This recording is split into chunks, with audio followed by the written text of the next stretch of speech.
Hakia listeners, Let's Learn Sumo. I'm Clayton. Welcome to the podcast. Don't forget to join me on X and Instagram.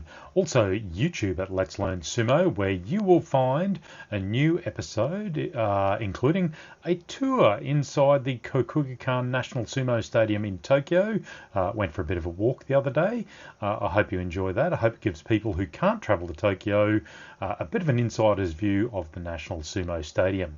So let's get to it, folks. Day 15 of the Aki Basho 2025 Senshiraku, the Yusho deciding day. After Hoshoryu beat Wakataka Kage last night with a henka, he put himself in contention for the Yusho against fellow Yokozuna Onosato.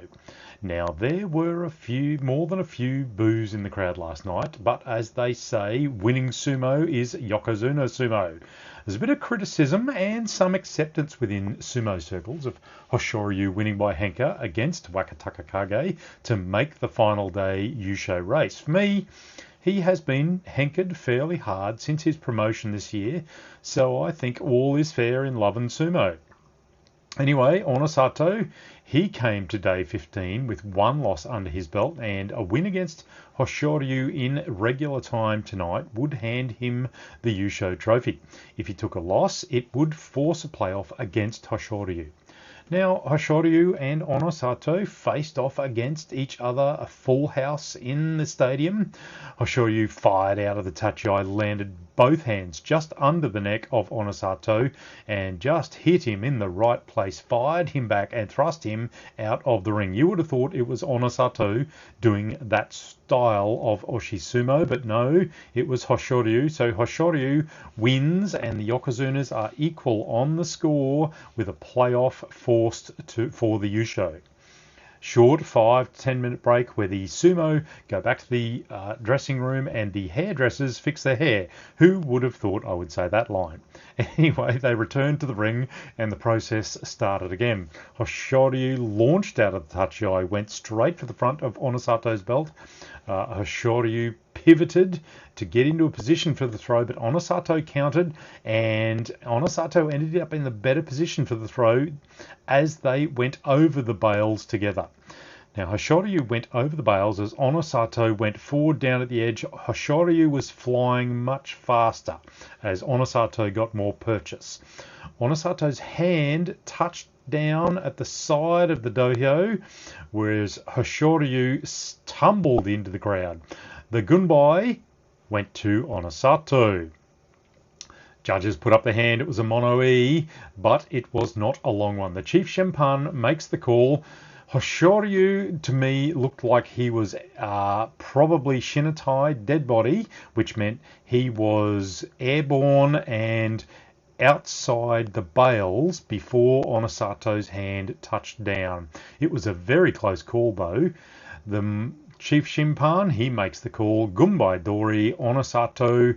Onosato wins the Yusho. We have a Yokozuna Yusho winner.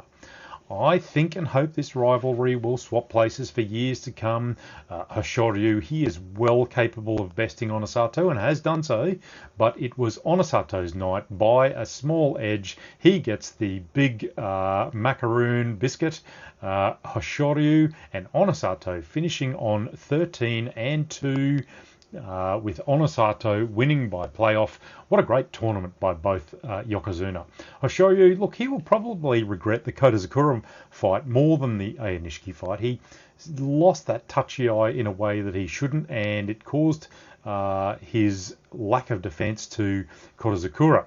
The Nishiki fight, look, that will probably still trouble him anyway, as the second time his feet were nowhere as he panicked about the position against the Ukrainian. So back to the drawing board there yet again. He should watch a few of the other winners against Nishiki to see how they did it.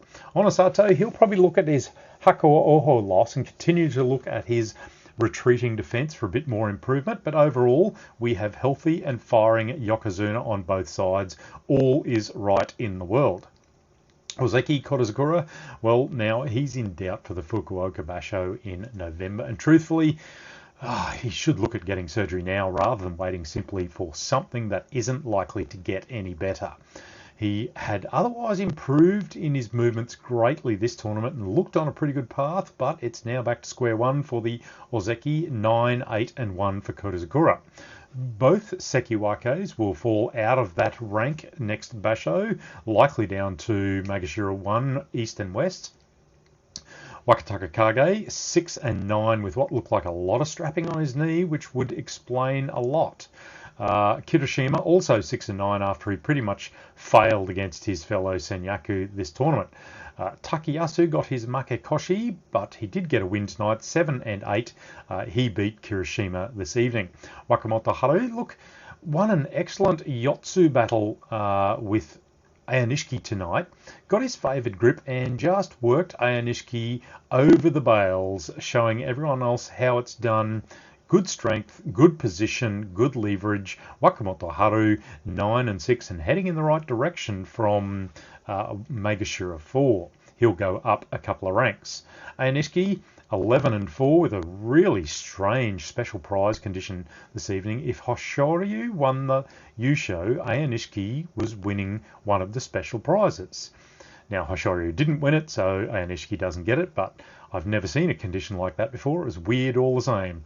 I did say I thought Nishiki would eventually struggle as the rest of the Sanyaku find a way to defeat him, but after the last two Basho, I am very much less certain about that fact. He has had some moments of poor defence, like tonight, and particularly the one against Abi. That was a really strange loss, but his style of sumo is otherwise lethal to the upper ranks.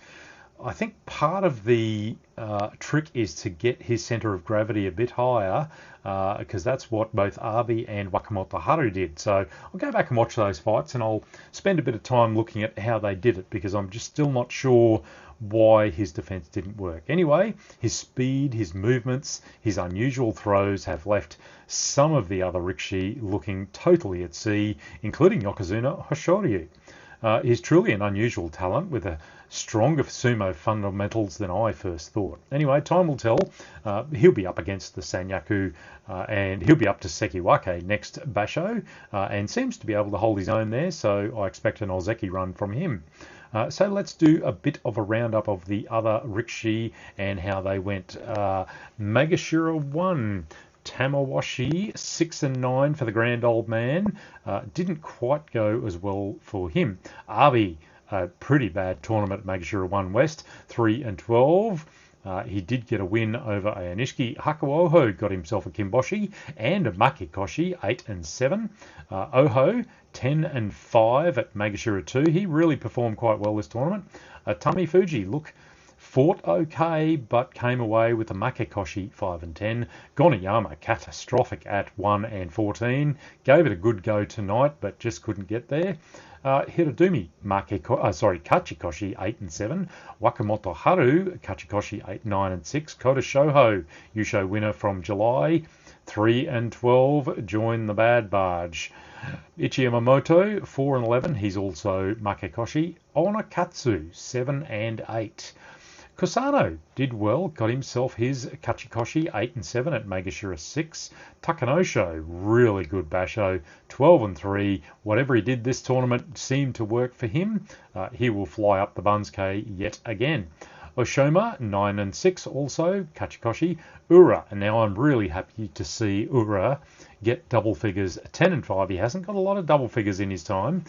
He really did restrain himself this tournament. He focused on some very good, solid fundamental sumo. There were not a lot of tricks, and the one time he did try the Su Teizori, it went horribly wrong for him.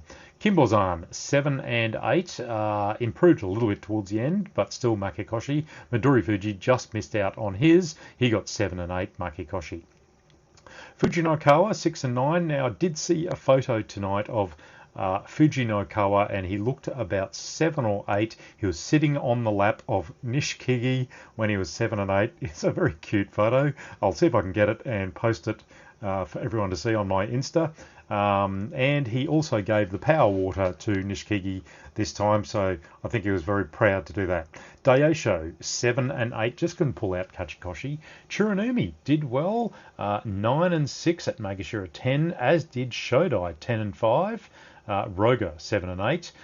Takeru Fuji, Kyujo, he will be very close. I'll have to talk to Ron from San Diego about where he thinks Takeru Fuji will end up. Will he stay in the Makuchi, or will he fall to on the Juryo barge? I think he's likely to be on the Juryo barge.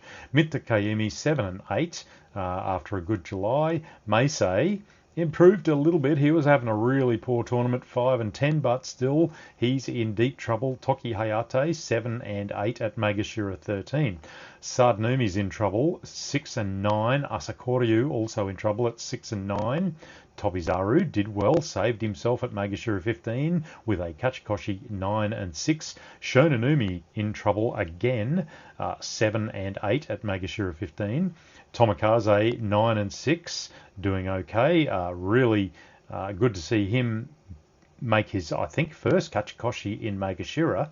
Every time he pops up, he falls back down, but this time he'll jump up a few ranks. Nishikigi, unfortunately, on the Juryo barge, and badly so. He'll be right in the back seat. Magashira 16, he made 2 and 13. Ryuden did okay, 9 and 6, so he'll be staying in Makuchi. Hitoshi going back to Juryo, 7 and 8. I doubt they'll save him. And Shishi, oh my God, Shishi makes 10 and 5 at Magashira 18, saves himself. Look, we do say some things about Shishi, about his awkward sumo and his technique, but I must say he's fought fairly well. To me, his desperation and his ability to pull a win from and just stay in the match throughout has been really impressive this tournament, so very good to see. Well, that's it, folks, from Tokyo for the Aki Basho. I have had a great week in Tokyo at the Kokugikan. I hope you've enjoyed my little view of the episodes from inside the Kokugikan Stadium this time. A little bit of time pressure there because they do throw you out very quickly. I enjoyed the process, a little bit of hard work to get it together during the fights, so I'm ready to go as it finishes, but it was fun. Look, join me again on YouTube as I put together a bit more video content as well. I did go to a Senshiraku party again tonight at Minato Bay. I got to speak to a special rickshi there tonight. I saw one of the boys go through their promotion to Makushita, which included his new formal wear and his umbrella. He's now allowed to carry, so I'll talk about that at a later time. So join me again for the November Basho in Fukuoka.